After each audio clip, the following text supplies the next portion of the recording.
Hello everyone and welcome to my YouTube channel. Today we are going to discuss about how to change screen time out times on your iPhone iOS 18. For example, if you want to uh, turn off your screen automatically after no activity on your iPhone, and you want to change that screen timeout setting, and you want to change the time so that the screen turns off automatically on your iPhone. So how you can do that?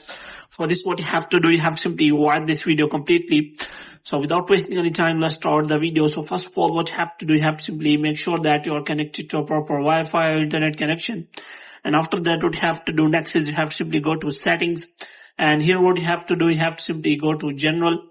So in general, you have to simply scroll it down, and after that you have to find transfer or reset iPhone, and here you have to click on reset. And first of all, you have to reset all of your network setting, and after that you have to reset all of setting.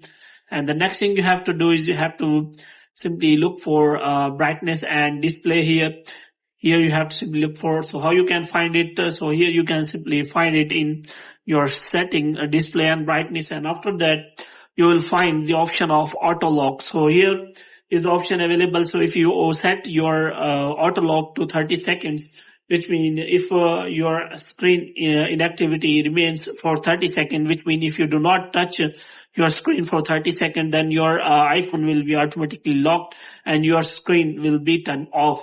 So if you want to change this timing, then you can simply click on the time you want to choose for yourself. So in this way, you can simply change your screen wake up time. So hope you have liked this video. If you get more videos like these, you can subscribe our channel.